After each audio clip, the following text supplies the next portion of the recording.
Yes, welcome. Everybody welcome in. I don't know if you've noticed anything different, but I think I have a little bit of toothpaste on my thing. I'm trying to wake up here. I got my little Dunkin' coffee. By the way, who's buying coffee anymore at these places? $5, $6, $7 a coffee, and then you got a tip? Are you kidding me? Come on, people. Go get a coffee pot. Go make your cold brew. Make a whole pot of it for the cents on the dollar. Put it in the fridge. Get yourself a thing of your favorite caramel, whatever, macchiato, sprecato, what I don't fucking know. Go get it and make yourself a coffee every morning. You're going to save so much time and so much money and so much hassle. God only knows what you're touching in some of these restaurants. You know what I mean? Hey, Duncan, I love you. But I've seen the videos with Burger King and Wendy's and all these other places with the Big Mac sauce. Yeah, I don't know what's going on in some of these Dunkins, but I hope it's nothing crazy. Hey, holy crap. Okay, I need to gather myself quick. Hey, welcome back, everybody, to the Dan Cave. I'm your host, Danny Costa. This is episode 4. Guys, we're already a month in.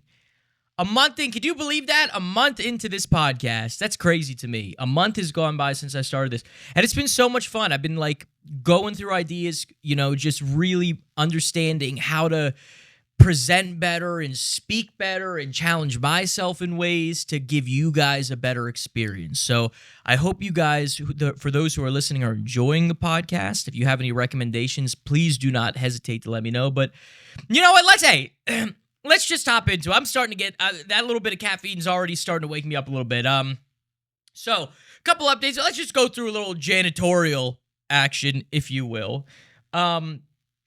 Look, guys, you can fill out that Google form. I have it linked below in the description. This is for the Costa's Corner segment of this podcast where I offer you some advice, where you submit a story. If you go and check out that Google form, there's a media release that you fill out, and then it brings you to the section where you put in your story, and then you submit the story, and then I give advice. I think it's pretty simple. Hey, I'm covering your ass and my ass at the same time with the media release. I don't want to hear any back talk about that. Streaming. Guys, I started streaming. I'm 6 hours a day into streaming now. It's pretty cool. I always saw myself streaming. I never really leaned into it. But recently I have, and I've had some positive reviews, for honestly, for the most part, all positive reviews on, dude, you're a natural. You should be doing this. And look, hey, I'm not an expert at this. I don't know what I'm doing, right? We're starting to do all this stuff now. But it's so much fun because it's, again, just another layer to letting your mind wander to wherever and connecting with an audience more. I love it, man. Go follow. Hey, if you're on this Twitchy or whatever, go follow my Twitch at Danny__Costa. I would love to see you there. And also, I really just want to throw this out there. Okay, we're going to reel it in for a moment. I really want to talk about this. So as some of you know, for those of you that don't, my grandfather had Alzheimer's, and it's something that's always been important to me. I never really talked about it. I talk about it sometimes on my social platforms, but I want to really start to create some waves and some action about it. And so one thing that we're really all about here is mental health. And, I really want people to understand that. My husband is a psychologist. We're always talking about these sorts of things. And the one thing that I really want to just talk about on this podcast from time to time, or at least give the resources to those who need it, is for those with Alzheimer's, or those, if you have a loved one, that's has Alzheimer's. I really just want to put this quick plug in. So just really quick, bear with me for a minute before we hop in. Before we dive into today's episode, I want to take a moment to bring something deeply important to me, which again is Alzheimer's disease. It's a progressive condition that affects more than 6 million Americans and touches the lives of countless families around the world. If you've ever had loved ones who've been diagnosed with Alzheimer's, you know just how challenging, confusing, and heartbreaking the journey can be, not just for them, but for everyone who loves them. And this is absolutely true. I've seen it firsthand, and it's not fun, guys. It's a neurodegenerative disease, and it really just, it breaks down your mind and your body, and it's really hard to watch. Raising awareness and supporting research is crucial. Every donation brings us one step closer to better treatment and one day a cure. If you feel moved to help, please consider donating to the Alzheimer's Association at alz.org or the Cure Alzheimer's Fund at curealz.org. Both organizations are doing incredible work in research support and advocacy.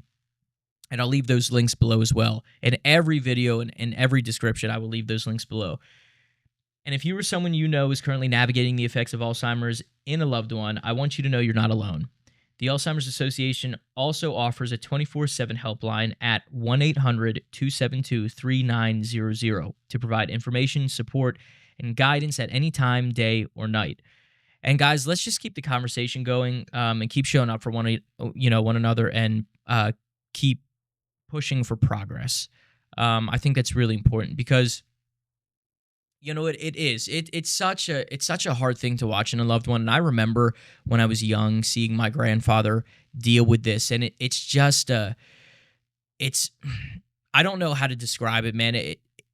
It's weird watching somebody who's doesn't even recognize you most of the time, and even themselves. It's like, and they're still walking this earth. It's pretty crazy. And so again, I just always want to provide resources for every video at any time. You'll hear me talk about this, fit it in the podcast somehow. And, thank you guys. Thank you for listening to that. But, today I want to move away from that a little bit and just kind of talk about, hey, look, we got a episode today. Okay, so let me just touch back. Let me get a sip of coffee real quick. Okay, start making coffee. Look, we started streaming, and I love it. I love streaming, guys. I love it. And let me tell you why. Because streaming is one of those things where you hear about all the time. It's very popular now. You hear about streamers Kai Cenat and Fusi and all these different guys. And it seems like I always watch them, and I always knew, like, for me personally, I like being in that entertainment realm, right? And so streaming was always one of those things that I thought about. I never really pursued because I didn't know what to do, basically. And then I started looking into it more. I was like, these guys are just doing everything and anything to get viewers, right? And like, yes, some people have primary things like gaming or, just chatting like this to the camera and talking to people and providing a space to communicate and stuff. And there's some people that just do a little bit of all of it. And I was like, and some of the biggest people do that, and I was like, you know what? I want to do that. So I started a schedule. So I'm streaming 6 hours a day, 9 to 3 p.m. MDT, Monday through Friday. And then some weekends, probably every weekend, I don't know, we'll see how it goes. Some weekends from 9 a.m. to 12 p.m., And then on top of that, cutting up videos and 2 YouTube channels, the podcast, everything, man. It's all starting to add up, and it all starts to feel like there's momentum, and it feels really good. But it's a lot. And but I'm really happy to be able to say that I'm doing this stuff. And I say it every week. I'm so happy to sit down here every week with you guys and chat a little bit. So, if you're in the streaming verse, go check it out. Twitch, Danny__Costa. Go check. I think you'll like it. I think we'll have a good time. Hey, look, I got a letter. I got a letter last week from my mom. And I want to talk about this a little bit too, because this letter is very, very special. It's something that I was not expecting. It's something that I completely forgot about. And honestly, hey, I just didn't. By the way, we're just going to kind of get into Costa's Corner today. Like, this is Costa's Corner. Actually, let's just do the intro for it. Hold on. Did you hear the bell? Anybody hear that bell? Hey, what's going on, everybody? Welcome to Costa's Corner. I'm your host, Danny Costa. We're back for another week, and this week we're focusing on me. Why? And I have a very good reason. Because I got a letter in the mail from my mom, and I was not expecting this letter, and it's a very, very important letter to me at this point because this letter was written 11 years ago. 11 years ago. Can you believe that? I can't. I still can't. I think I'm still in shock when I look at the letter. It's such a nostalgic thing. I was not expecting this. I completely forgot about this. When I was back in high school, we wrote letters to ourselves. And I never knew what I did with the letter. I remember when I got the letter in the mail from my mom, she says, "Hey, I found this." I was like, "What the hell?" And so she sends me, I get the letter, and I open it, and I get a couple words in. I was like, no, I want to put this away because I want to read this for the podcast. And so you and I are reading this together for the first time. I got maybe a couple words in, and I'm so excited to relive those moments because it is, man. High school was fun. It was fun. I'm not saying it's peak life, but I had a good experience. I'm blessed to say that. I had a lot of good friends and a lot of good surroundings. And I was teachers' worst nightmare, or I was their best friend. There was never any in between, but we had fun. So without further ado, let's hop into this real quick. Let's hop into this. So in my hand is the letter from 11 years ago. 11 years ago. And for those that are listening, I'll try to describe as best. So on the front of the letter, it says, written by Kenz. Mackenzie was one of my really good friends in high school. Haven't really talked much after college, really. Just, people part ways, and that's okay. I think the last time I heard she was in Chicago, maybe?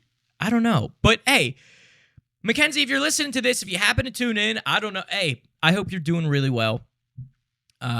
Miss you. Love you. I hope you're doing really well. I hope you're living life to the fullest, and that goes for anybody else that any of my friends from high school that happen to see this. I don't know. Episode 4. We're not big yet.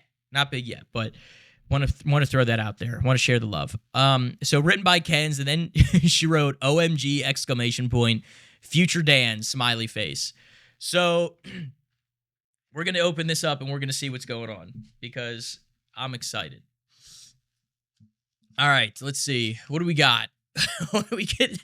By the way, I'm just like, it brings me so much joy to be able to do this because I seriously was not expecting this at all. I mean, this was like a huge, it's like one of those little things, it's like such a big surprise to get. So without further ado, here we go. Dear 28-year-old Dan, you are sitting in Mrs. McCullough's class, period 1, at 8:03, writing this letter to yourself to where you are going to be in 10 years. And I'm not going to throw out any last names. Michael, Mackenzie, and Luke are sitting in front of me.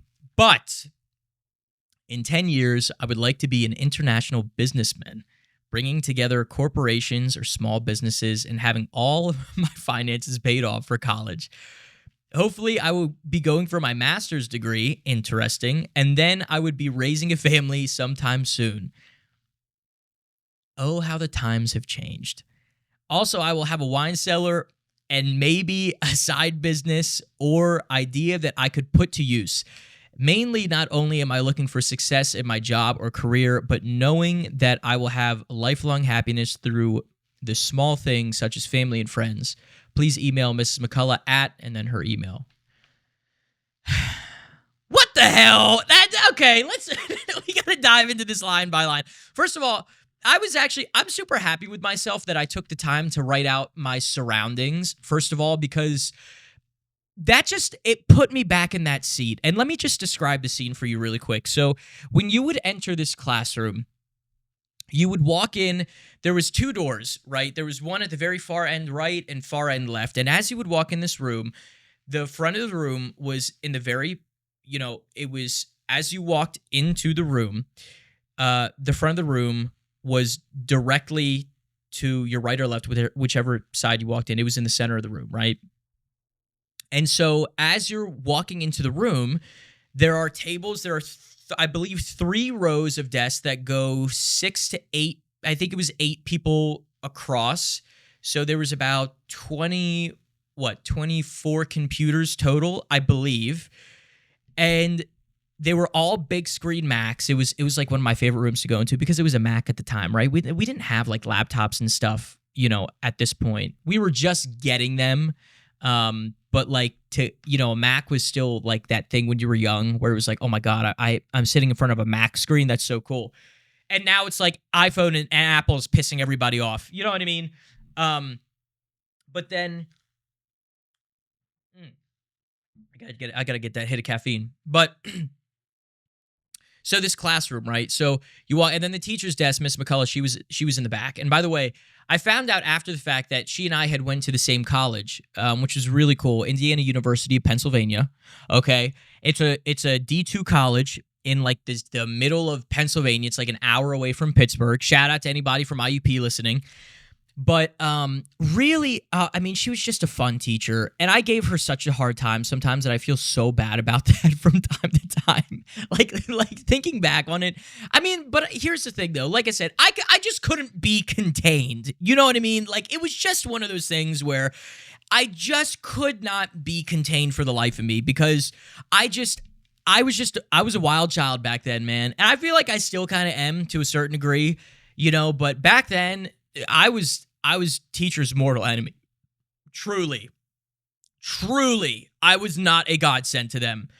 And so as you walk into this classroom, we're chilling there, and it was one of my favorite classes because it was a business class. And the reason why I loved it so much was because I did really shitty in high school. I mean, super, super shitty in high school. And it was one of those classes where it took you out of the norm of, the history, the English, and all that stuff. And it's super important, right, in their own rights. But to me, I wanted a sense of practicality, and I wasn't getting that in any of those classes. In these business classes, she put you in real-world scenarios that, whether it be presentations, whether it be coming up with a new product, whether it be drafting a business plan, going over finances, how to write a check, how to bounce. Like there was just, you learn so many practical life skills. And side note, I think every high school should be doing this. I think every high school should have some sort of practical class where you learn how to change a tire, where you learn how to balance a checkbook, where you learn basic finances. You know what I mean? All these important things because kids aren't learning this stuff now. They're just not learning it, and it's so important. You have so many kids in debt now. You have so many kids who don't know how to work with money. You have so many kids who don't know how to cook, sew, all these different things. And it's not because, they sit there and say, well, I don't want to do it. No, they would. I guarantee you a lot of kids would if they just knew how to do it. Because a lot of kids sometimes grow up with, look, I was very blessed to say my parents taught my brother and I all that stuff. Like my dad, hey, you started cutting grass when you could walk. You know what I mean? I got my first job at 14 as a gym porter, right? And then my parents, you learn, I grew up in an Italian-American family, whatever the fuck you want to call it. Look, I learned that my parents were teaching me how to cook, how to bake when I could hold a spoon, And so it was just, for me, it was almost second nature to do that stuff. But for a lot of kids, I found out a lot of my friends, they didn't, for the most part, like grow up in families like that, in both in high school and in college. And it just really opened my eyes to, oh my God, like, yeah, these are really valuable life skills. A lot of people look at this stuff and they're like, oh, I don't want to cook, I don't want to clean, blah, blah, blah, blah, blah. And I'm like, no, you should know how to do that as a grown adult. And hey, look, I remember when I first started dating my husband, love him to death. My husband is a little bougie to a certain extent, but he didn't know how to. I'll give you a perfect example. When we first moved in together, my husband, he had told me when we were living together for about a week, I was like, hey, look, I clean on Sundays. I was like, this is when we do the dishes, or we do the dishes whenever, but this is when we wash the sheets, wash the towels, right? This is when we kind of Sunday reset, right? Deep clean the apartment a little bit, really get into some of those places that you're not really cleaning on a daily basis, okay? Cleaning the bathrooms and shit, And my husband legitimately told me one day, he was asking me how to wash clothes. I'm sorry, he went to go wash his clothes one time. And I was like, honey, you don't do that. You don't wash colors in warm water. And then he said something, and we were going back and forth a little bit. And he was like, yeah, I have to buy new dress clothes all the time. And I was like, dress clothes is in like pleated pants, like suit pants. He's like, yeah. I was like, what do you mean? And he was like, well, they disintegrate in the wash all the time. I'm like, what the hell? What are you talking about? They disintegrated. Are you washing your nice clothes? What do you mean? And mind you, he's 6 years older than me. He's in his 30s at the time. I love him. I love him so much. But I was like, babe, what are you doing? I had to show him, how to do this stuff properly and just, still teaching him some stuff. But we've gotten a lot better. I'm super proud of him because he even came up. It was so cute. He came up to me. One of his goals, he was like, one of my goals is to be better at adulting. And I want you guys to understand, my husband is the farthest thing from a bum. Like he is so driven. He is so successful in his career. He provides for both of us immensely. Just so poised and super intelligent, super goofy. And him and I have that same like level of just kind of quirky, I don't know, like dummy attitude. You know what I mean? Like, but it was so funny when he came up to me and said that. He said, I want to be better at adulting. And he has. He's really stepped up to the plate when it comes to that stuff. And I've stepped up to the plate in other ways too.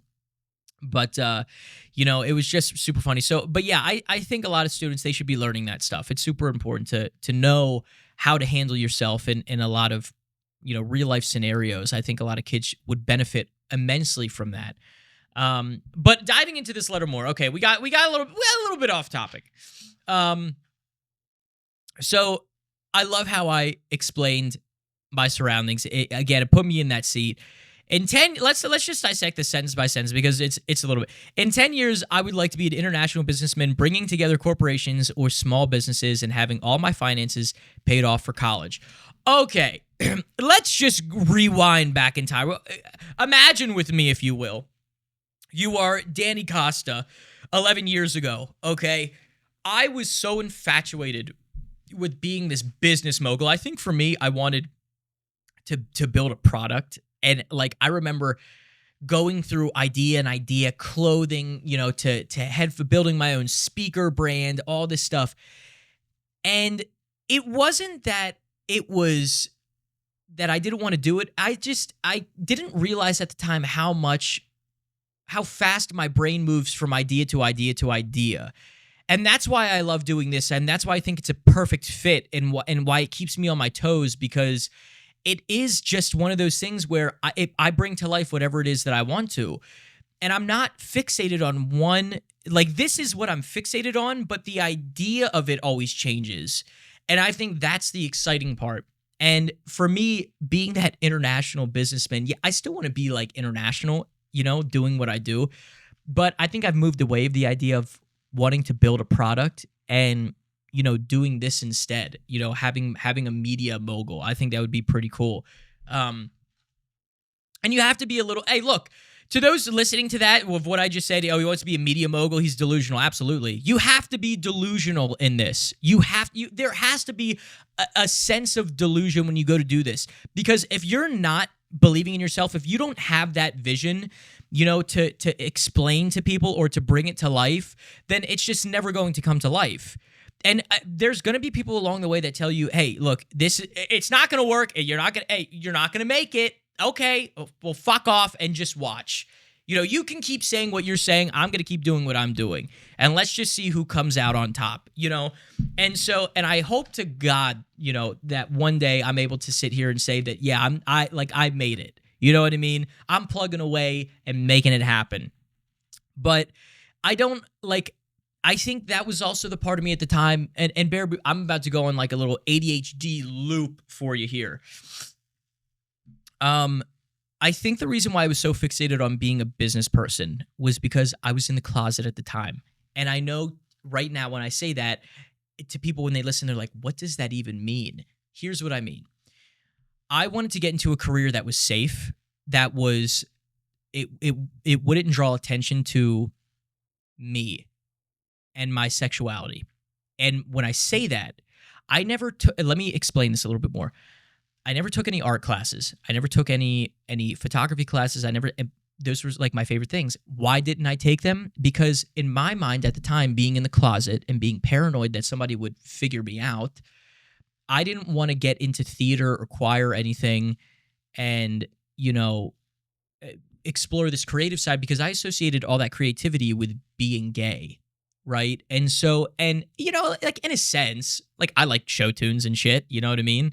But it was exploring that side of myself that I'm not going to say I don't regret not doing that stuff.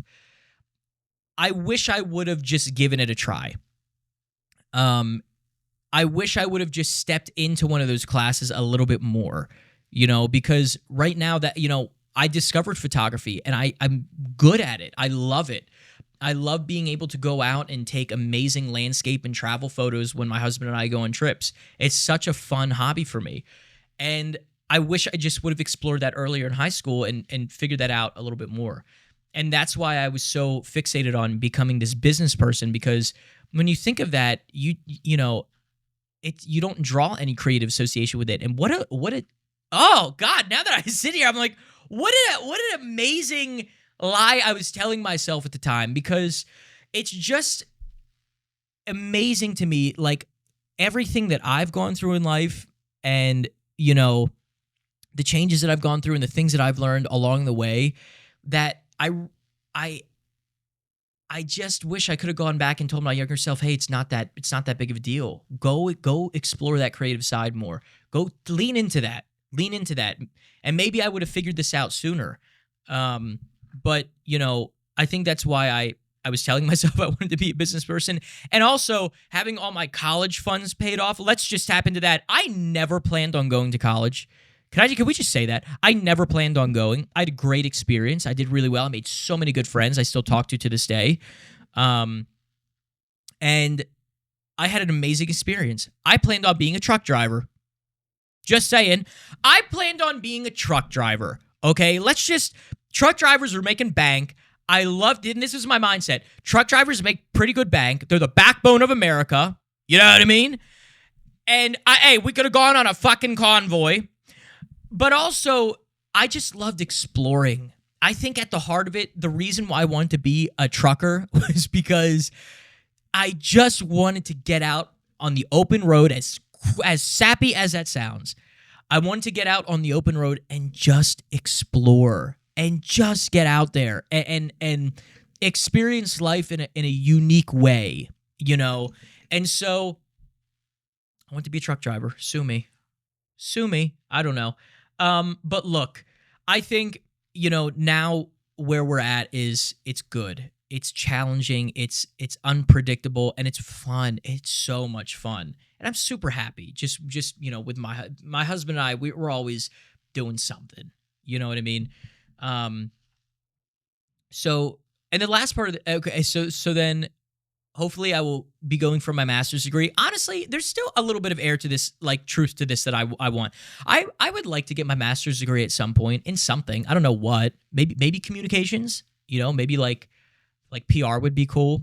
I don't know. I would use it for this, right? But like having that would be nice. It would be fun. But then I'm also the mindset, who goes to college anymore? I mean, really, can we talk about this for a fucking second? I want people to understand, I think college is good to a degree. I think it's good to get an education, but college now is just, I just don't think there's a benefit unless you're going for nursing, doctor, lawyer, like these very prestigious titles that are hard. They're difficult, they're hard, and they take time, right? In any STEM. But for business, you tell me I need a marketing degree in today's economy when there's kids that are just like super good at social media and just going into business. I could make my portfolio right now off of all the stuff that I'm doing, give it to a business, and they're like, yeah, I think you're good. I think you're hired. You know what you're doing. You know, from a production standpoint, from a social media standpoint, from a statistics standpoint, from an experience standpoint, from a communication standpoint, you know, like, I just don't think there's meant to be degrees for some things. And now there's degrees in digital marketing. Do you know how fast digital marketing changes? And by the time I'm done with the lessons in digital marketing in a month, SEO and everything has changed. That shit changes daily, you know, and we're charging money for this. Also, college is out the wazoo ass expensive. And kids aren't making jack shit out of college now. I mean, hold on. Let's just look at college 2025 statistics. I'm just typing that into Google. Let's just see. In 2025, college statistics reveal a landscape of fluctuating enrollment, varying graduation date rates, and shifting demographics. While total post-secondary enrollment is up slightly, undergraduate numbers remain below pre-pandemic levels. Community colleges are seeing significant enrollment increases. Obviously, why? Because kids are realizing that you don't need these big D1 schools or Ivy League schools in a lot of scenarios to get a job. And you're paying a fraction of the price, and you get to stay home. And let's just touch on that real quick. There is nothing wrong with staying home with your parents. I don't know what this culture is in America with kids who think that just because you stay at home with your parents, it's a bad thing. Do you know over in India, which, by the way, I visited there years ago, part of their culture is a lot of their family lives together. You want to know why? Because it's good to help out. It's good to help out family. It's good to be there for family. Like, you save a fuck ton of money for them to eventually help out the family even more, or just move out on their own and start their own family, right? Like, there's just so many benefits to staying with your parents. And I get the idea of, yeah, like, your kids have to leave the nest. My parents always told me that, but my parents also told me that you always have a place to come back to. God forbid anything happens, you always have a place to come home to. And it's always very comforting, and it pushes you even more to get out. You know what I mean? Like, so I think, yeah, there's a reason why community college, there's a significant increase. It's because kids are waking up and they're realizing we don't need to be spending all this money. And also, why am I feeling it? I'm seeing content creators and all these people make video series on filling out college applications. How many college applications can I fill out? Or I'm sorry, how many job applications can I fill out in a week? What? What the hell? What do you mean? This is a competition now? And it's like, I just saw an app for kids who are filling out job applications like you would go on a Tinder app, like you're swiping right or left. Like, the premise of this app, which is a really good idea, by the way, in today's day and age, I will admit, it's a really freaking good idea, where you log onto this app, you upload your resume and some details, right? And all these jobs will start to filter in, and you just swipe right if you want to apply for the job, and you swipe left if you don't. What an amazing idea. I don't know what the app is. I forget what it's called, but that just popped up on my feed, and I was like, oh my God. It was like, you just made the Tinder of job in today's day and age. I mean, unless they get their shit squared away in the market, like, you stumbled onto something pretty good. I would use that. If I was a college student, saving time and also just like knowing what the job is up front, like at a single glance, yeah, let's play that game back to recruiters who take months and months and months to interview somebody just to say you don't get the job. I think that's the biggest and scariest thing about going into the job market today too, is you're going into a market where it's so volatile, even now with AI, and you're talking about a competitive landscape where companies are, and I mentioned this a little bit last week, where companies are hiring from within primarily, right? They're rarely hiring new talent. Benefits are scarce. You're not getting paid. You're not getting promoted. You're getting and you're getting all these little bullshit titles that make you think that you're progressing in the company when really it's just a vanity, it's a vanity title, right? You get more work, but still the same pay. Let me make it very clear to people. If a company offers you a vanity title and they're not offering you more pay, sit down with them and say, I don't want this. Where's the pay increase? Oh, you're going to give me more responsibilities and you're not going to pay me more? Okay, so no, we're not doing that. We're not even having this discussion, because you know just as well as just as well as I do that's wrong. Well, you have to be a team player. What do you mean? Team player for what? There's other jobs that want to hire me for more. I like you guys. I want to be here. And you're going to play with my time? It's a 9 to 5. 9 to 5. We'll put in the work. For what? Where's the end goal now? Where's the end goal in all this? That's what pissed me off to no end working in today's market in a office job, is they would do this shit. They would try to make you feel bad. Or be a team player. For what? Am I going to be an exec someday? No? Okay, then why the fuck are you giving me more responsibility and not pay? You want me to prove myself? No, you prove to me why I should be here. Because right now, you're paying the bare minimum, and I'm doing even more than what I'm expected now. And even now in today's market, I'm so happy for Gen Z that you're doing this shit to companies.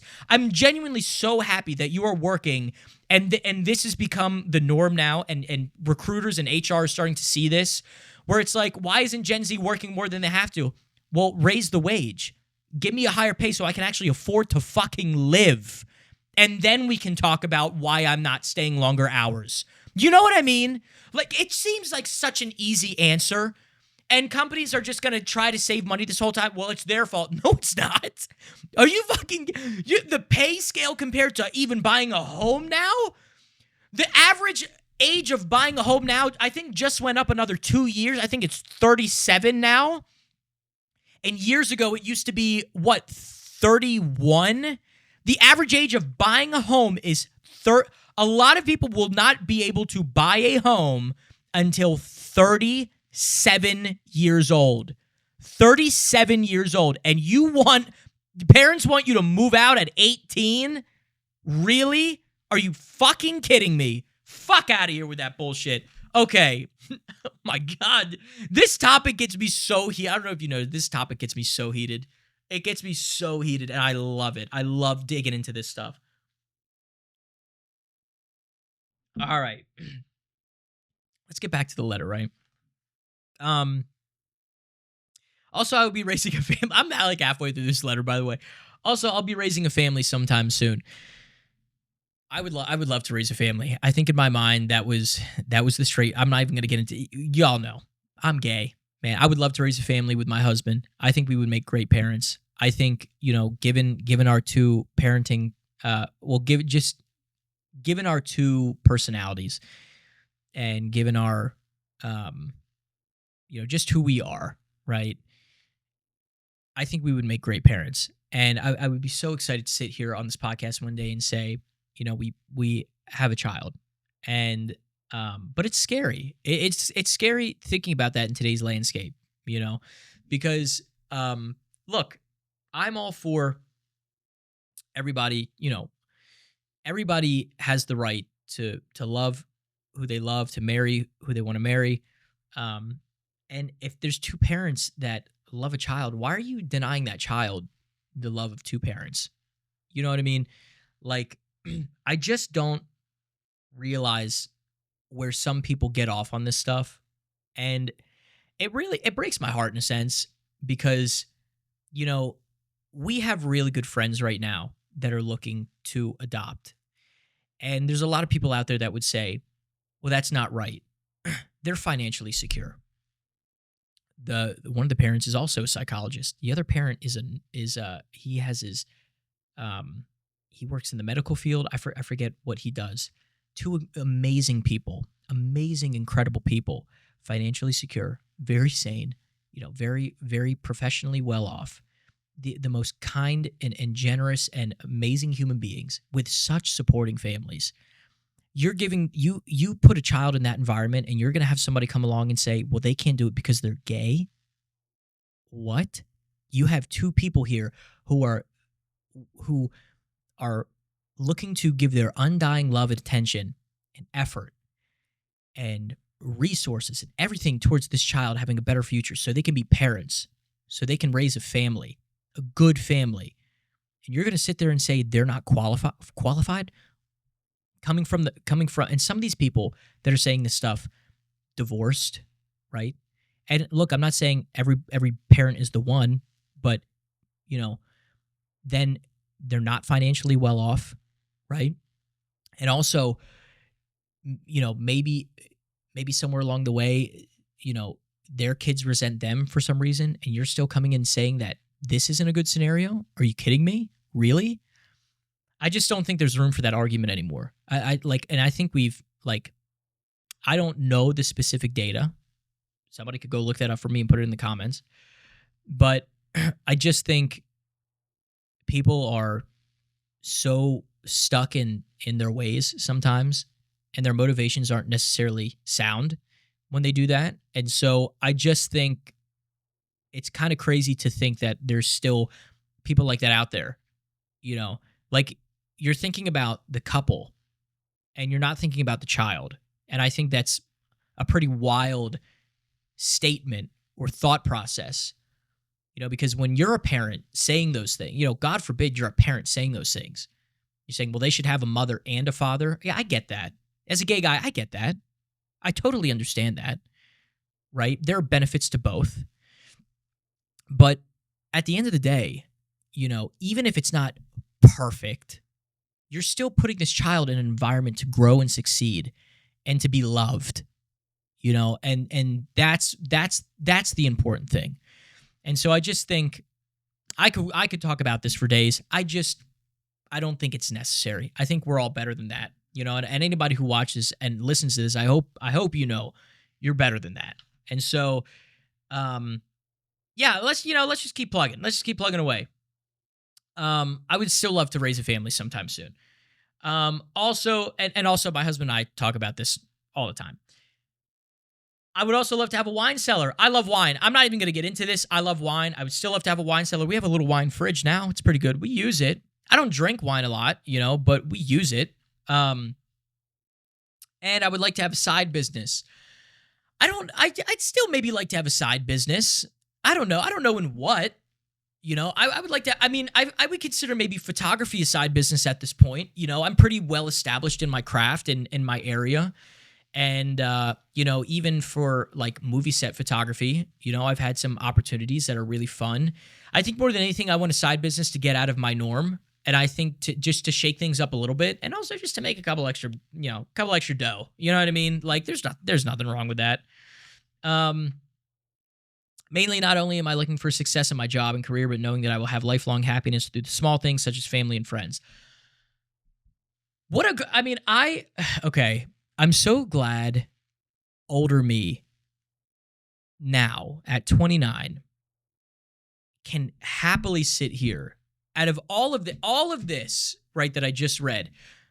So weird how life turns out. I never would imagine myself sitting in front of this camera doing what I do, or movie set photography or travel photography or whatever, and make a career out of this, knowing where I started, knowing that when I came out, when I got fired from my job, when I was bartending, when I was, barely had any money at the time to, leave the lights on. And I just want people to understand that there were times when I said that I was good and I was not.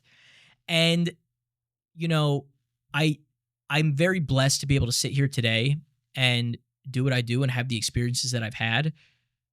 And I don't know what it is being 29, maybe it's going on to 30 where you get this boost of motivation or whatever, but I really feel like, there's been a shift in my attitude and the way that I tackle life and problems and challenges, and really just going for what I want to go for.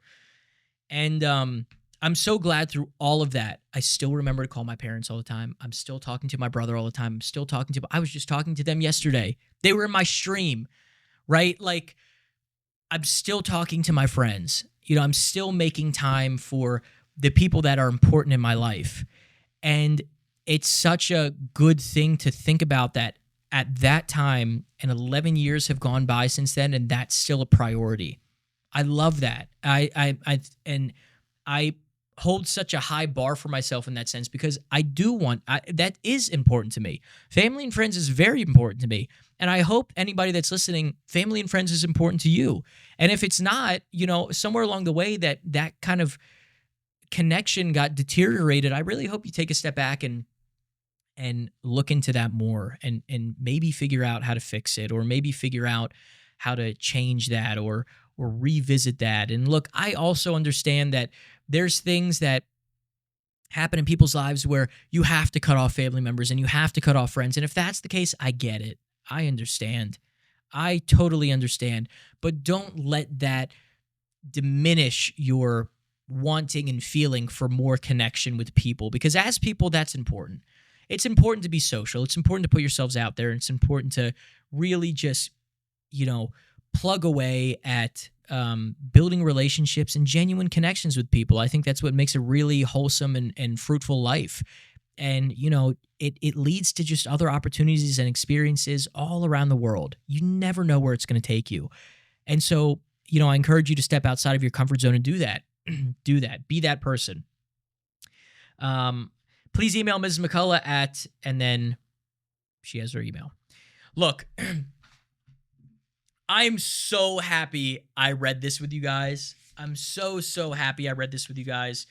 And I'm going to put it, just to prove that I'm always going to keep this at top of mind. The first thing I see, to live by this, and as a reminder as to how far I've come. You know what? I think it's important to hang this up. I want to hang this up. So look, this is what I'm going to do. For those of you that are watching, check this out. For those that are listening, I'm hanging this up on my corkboard right now. So every time, check that out. Boom. Now look, front and center. Every time I walk into my office, I'm going to see that as a reminder. As a reminder as to how far I've come, what I've gone through, and where I'm going. I love that. So, dude, that's the Costas Corner for today. That was a pretty long one, but I was so happy to just kind of go down memory lane with you guys and revisit that little high school. It's always fun to go back to those days, but to stay in them, that's where it can be a problem. I'd say if you're continuously revisiting them, then we gotta talk about that, because that's not healthy. You always want to be looking forward. Use the past to motivate you, not to keep you stuck. So, that being said, that's the Costas Corner for today. I'll see you guys next week for another segment. And until then, whoa. Guys, I love these transitions. Hey, look, I also just want to, I think we're kind of coming up on the end here. I just want to take a minute to tell you how much, because like I said, we're a month in. And I know we're cutting it a little short today, but I want to take a moment to just thank you all for listening and for watching. For those of you that are listening and watching a month in, it's so cool to me. It really does just bring me joy to sit down here and shoot the shit with you guys and, tell you a little bit about myself, get to know you better, and just, I don't know where the conversation is going most of the time. I just know it's going somewhere. And that's all that matters to me. Maybe you learn something new. Maybe you don't. I don't know. Maybe you take away a life lesson. I don't know. But I really am appreciative of all you guys that just come in here and listen. And if there's anything that I could be doing differently or better, or is maybe something that you want to hear, please let me know. Please leave a comment down below in Spotify or YouTube, or hit me up on Instagram and TikTok. I'm on all that stuff now, and it's awesome. Spotify, Apple Podcast, everywhere. Which, by the way, let's just dive into that a little bit right now. That is all I have for you today. Don't forget to like, share, subscribe if you feel like it. You can find us right here on Spotify, Apple Podcast, and YouTube, and TikTok, and Instagram by searching the Dan Cave Podcast. You can also find my everyday socials on YouTube, TikTok, and Instagram at DKCOSTAA. And again, I'll leave all that stuff somewhere right here, right? I think that's this is a good spot to leave it. But if you like what you heard, like I said, leave a comment below. I always appreciate good feedback. I'm always checking the comments, or click the link below to fill out the form where you can share your story and get some advice. Maybe. I don't know. Maybe that's something you want to do. But again, I appreciate you guys to no end. And also, I will leave those Alzheimer's resources down below in the description. And also, as weird as it sounds, I would love to hear your stories on that. If you have a loved one that it's going through that and it has that, I would love to hear your story on that. I think it would be amazing to include in the podcast, and and just create a little bit more of a community that way, to really show that I care. Because I do. I do. I love hearing other people's stories, no matter what it is. But I also, more than anything, I think I just want this to be a place where I can also just be there for people. And yeah, so I think, guys, I think that's it. I think that's it. I think we were pretty tame today. You know what I mean? Pretty tame. But hey, look, I appreciate you guys. I love you guys. Thank you for listening and watching. And we'll catch you up next Thursday, like we do every Thursday, at 6 a.m. MDT. I will catch you guys next week. Toodles.